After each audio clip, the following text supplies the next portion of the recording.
The whole time we like knew we were gonna run out of gas, we still did like a hiking trail. We were just like avoiding our problems. Yeah. And then once we finished up the hike, we're like, all right, facing our problems, let's do it. What's up, guys? We're back at it again with another carcast episode. Yeah, and what a carcast is basically a podcast, but in our car. This is the only carcast in the world hosted by Sanat and myself. Normally we have our star guest, Coco, It's our true. cat. But unfortunately, she's not having a great day at the moment. Yeah, that's actually a very funny reason why. But so my 25th birthday was a couple of days ago. And you know those like basic yellow big balloons that say 25, like the age you're turning. Barry got me that like to hold for my birthday. However, when we brought it into the apartment yesterday, she started freaking out when she saw these balloons. Like, she's very scared of these balloons. And she's been hiding for a day straight. We put the balloons away on the porch. And then when the wind was blowing, you could sort of see the balloons, like, blowing through the window. And she came out for a second and she saw it and ran away. And I'm like, I'm so confused. But yeah. So we're just going to give her a me day. We don't want to stress her out by putting her in the car. So she will not be here today, unfortunately. Poor little Coco, scared of most things. She's scared of literally everything. Yeah. And this is a pretty monumental carcast episode, even though we've only had, 3 or 4. But this is the last carcast in this car. The last carcast in this Dodge Challenger, which we named Amira. Or I named Amira. It's true. It's actually my middle name. Yeah. And the reason for that is because, well, for her birthday, I got her a Tesla this past weekend. You may have seen from one of our recent videos. But yeah, so we'll be doing the carcast in the new car moving forward, and this is just a nice celebratory goodbye. So we thought it might be fitting to do this episode's theme as memories that we made in this car. Yeah. And of course, when we're ending our last episode in this car, we want to also pick one of our favorite neighborhoods in LA. That's Silver Lake. Yeah, that's where we are right now. Yeah, we're currently in Silver Lake. If you recall, we had a Sunset Boulevard episode. We're actually currently on the Sunset Boulevard section of Silver Lake, which is kind of fun.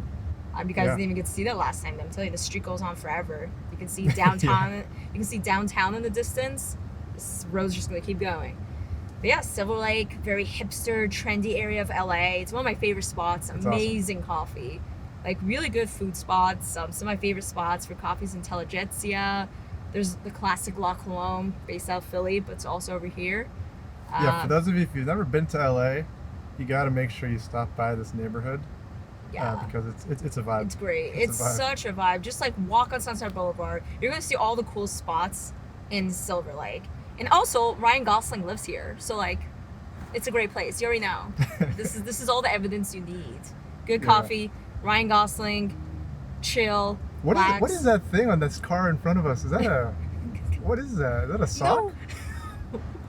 What is that thing? No, it's like, why would it be a sock? You know what I think that is? You know when you go to the car wash? Yeah. And then like they tape down your windshield wipers or something. I feel like that's definitely some janky old tape that looks like that. All right, that makes sense. It's just so distracting to me. I'm just seeing this thing. Well, yeah, it kind of. No, yeah, that's tape. That's tape. Yep. Or maybe a plastic bag. We don't know. All right, so memories. Do you want to kick off with memories? I mean, yeah. You know me. I'm the stat girl. I like talking about numbers.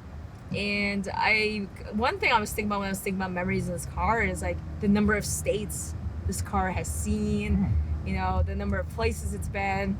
Has it been to that many states? It actually hasn't. Like, you'd be surprised. So this car, I've had it for about 3 years. You bought it 2018 June. But like, it hasn't seen many states. It's a little innocent. It hasn't seen a lot. But the states it has seen is California. Mm-hmm.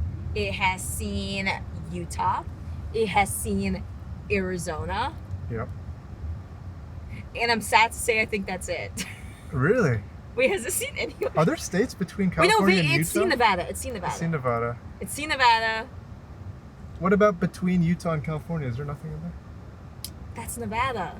Okay. So we drove through, when we went on a road trip to Utah, we drove through Nevada to Utah, down to Arizona, back to California, and I'm pretty sure That's all we've seen. This car has seen, I mean. Yeah.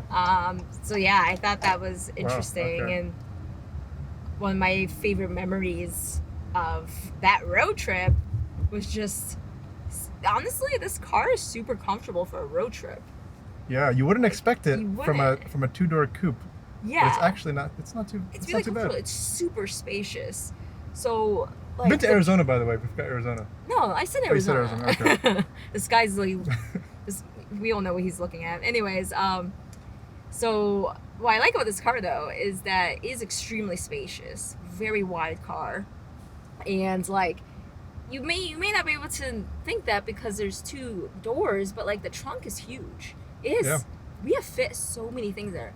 Don't Like, sleep on Dodge Challengers. It's honestly, it's yeah, a solid car. Yeah, it's true.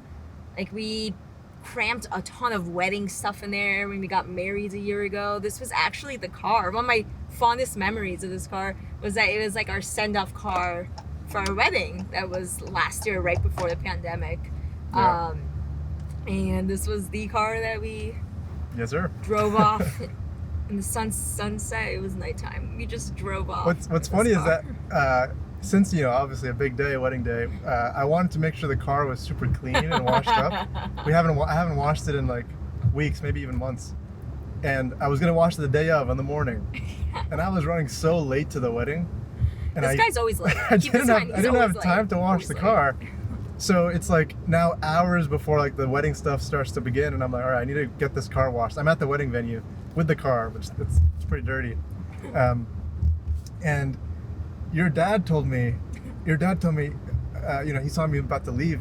He's like, where are you going? I'm like, I'm gonna go wash the car. He's like, You're gonna do what? it's like you don't need to wash the car. It's fine. You don't need to make it too flashy. It's fine. Just don't worry about it.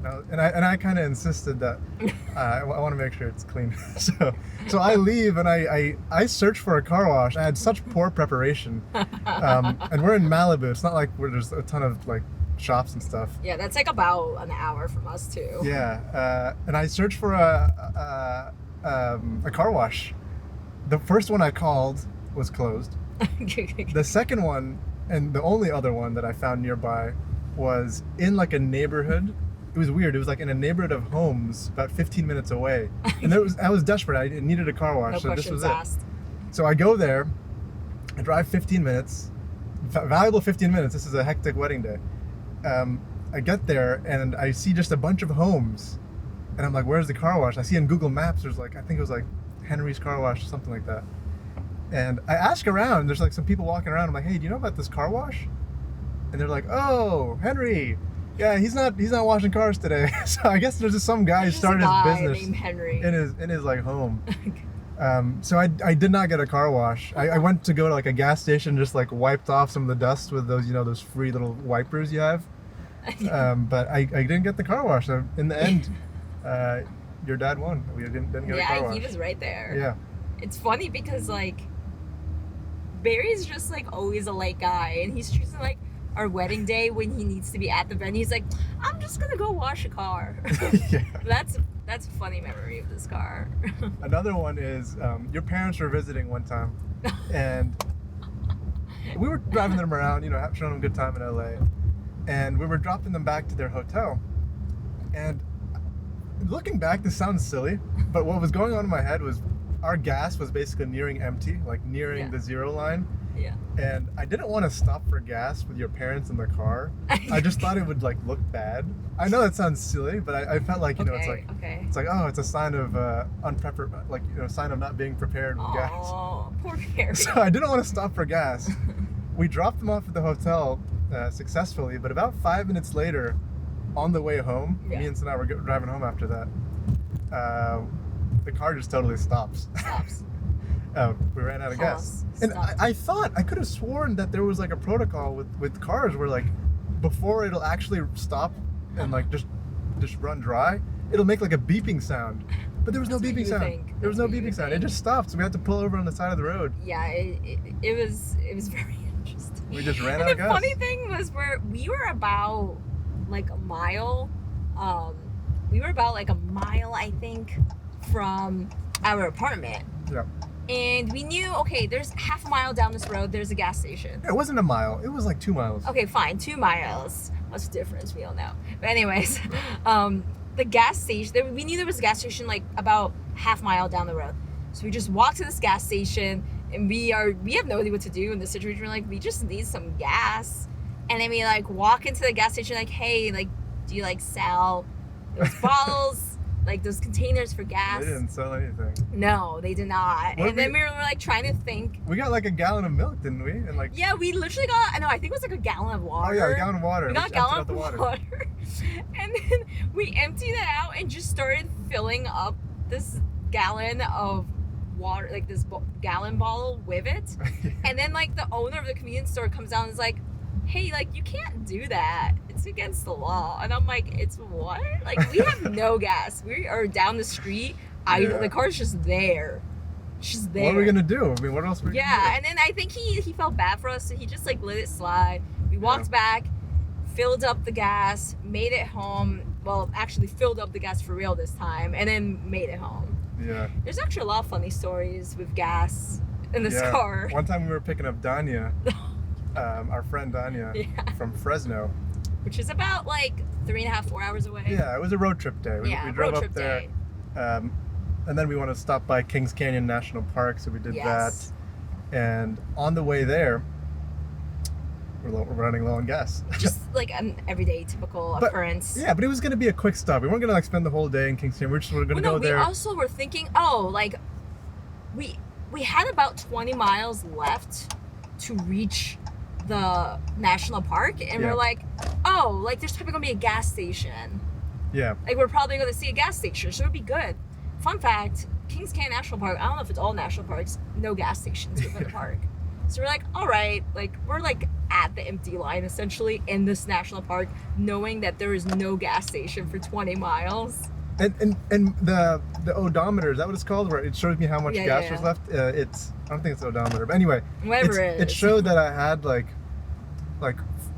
50, I think like 40 or 50 miles left. 40, 40, and we were like, okay, it's gonna be 20 minutes, 20 miles there, 20 minutes back, 20 miles back. It'll be a close call. But as we're going to the mountain, as we're going into the park, we're going uphill. Yeah. And very quickly, that 40 drops to like 30, and then like 25, and then when we're getting there, it says we have like 10 miles left. We learned a lot of life lessons. Yeah, and then we were like... No, it didn't even say 10 miles. It said low. Yeah, it wouldn't even tell us. It would just say low. Yeah. And it was just... And we were like, oh, no. So at that point, in my head, I was like, we're definitely not going to make it back. Yeah, we're going to have to call AAA or something like that. I've never called AAA. I don't know how that works. Yeah, I don't know how that works. But Donnie, we have a guest with us. Yeah, like, Donnie's just in the back like, la-di-la-la, oh, it's going to be fine. And like, what's really funny about this is the whole time we like knew we were gonna run out of gas, we still did like a hiking trail. We were just like avoiding our problems. We went on a hiking trail in this national park and we're like, all right, avoiding problems, procrastinating our problems. And then once we finish up the hike, we're like, all right, facing our problems, let's do it.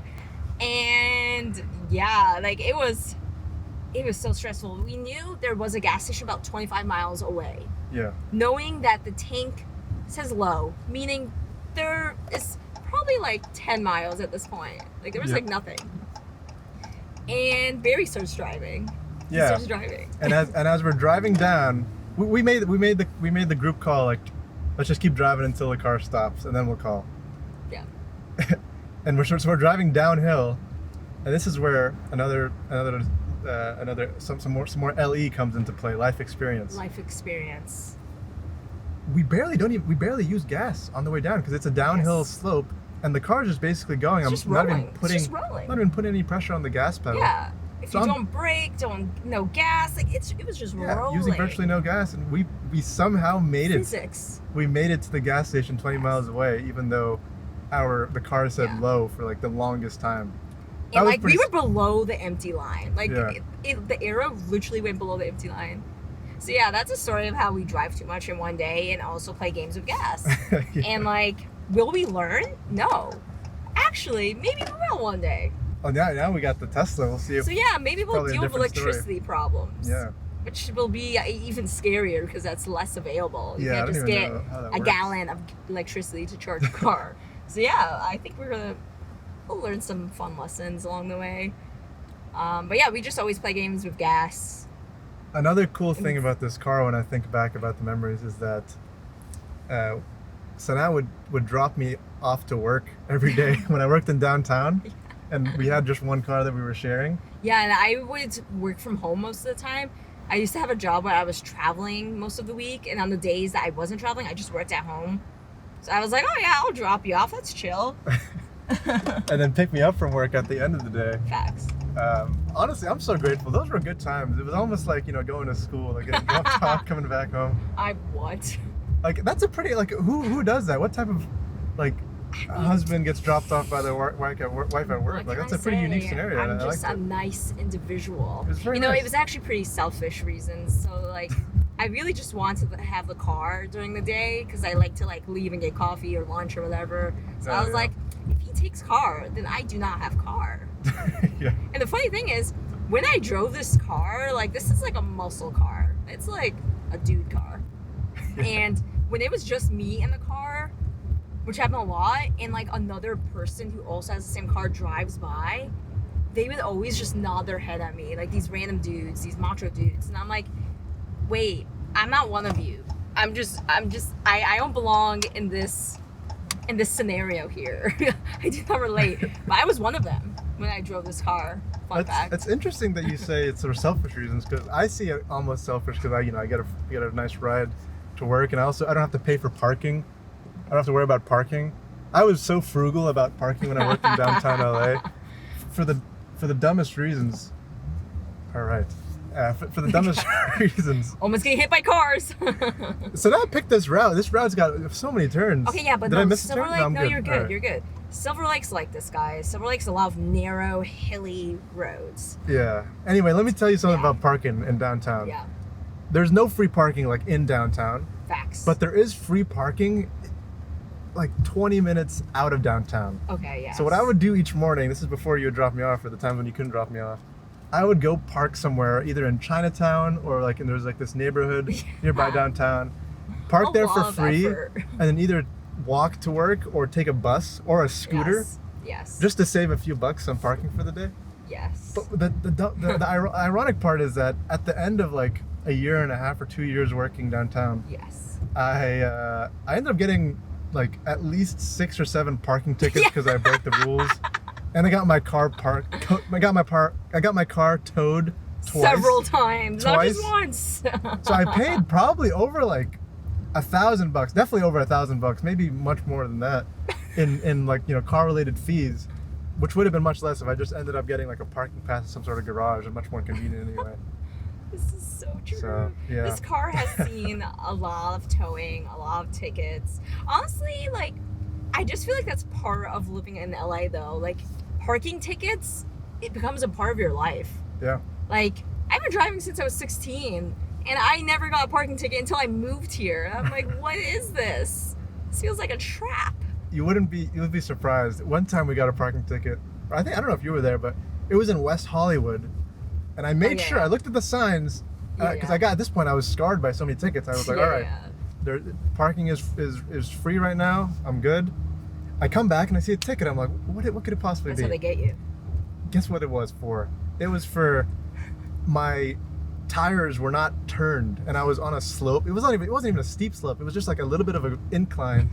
And apparently in West Hollywood, you have to turn your wheels inside if you're sloped down. Who knows that? And you got a ticket, for that. Do people know these rules? Like, I don't know. Maybe I need to brush up in my road skills.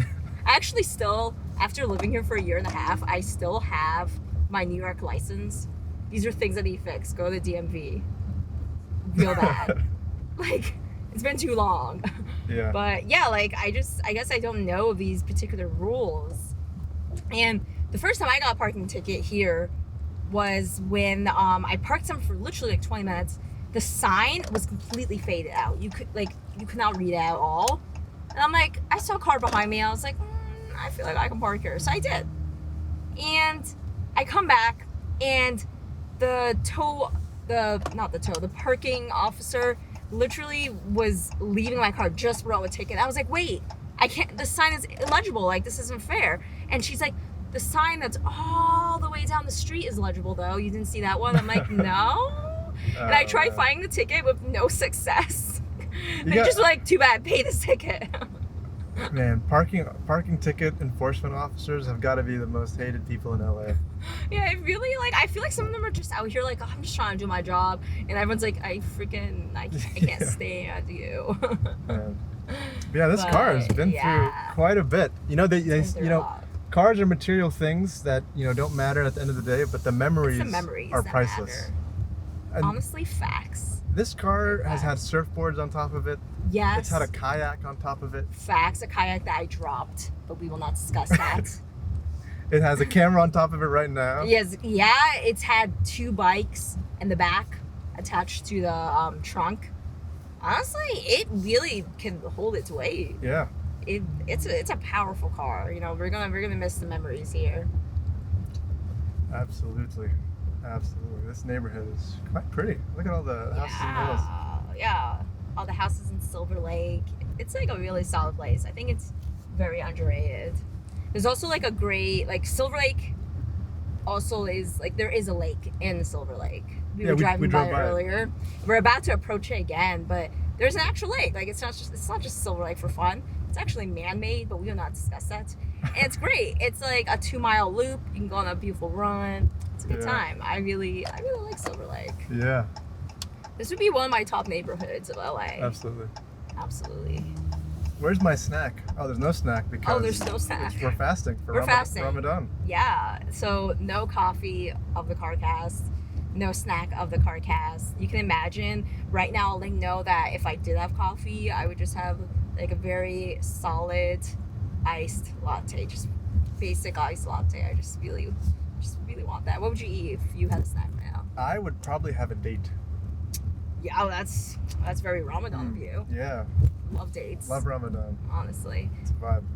But yeah, I think your driving has improved today. Yeah. I think I would give it like a solid 8 today. Sweet. There was like you were driving on narrow roads, you were talking, you were multitasking. Honestly, yeah, I'm getting the hang of it. Yeah. I feel like I'm jinxing him right now. He's about to just off the road. But yeah, thank you everyone so much for joining today. I hope you enjoyed driving in Silver Lake. Yeah. Talking about memories of this car. It's been a great time. And next time we see you, we'll be at a different scenery here. Yeah, different scenery. Different interior scenery, and of course always different exterior scenery. So yes. Stay tuned for the next episode. Exterior, interior scenery. What? I'm just trying to end the episode. All right. Peace. Peace.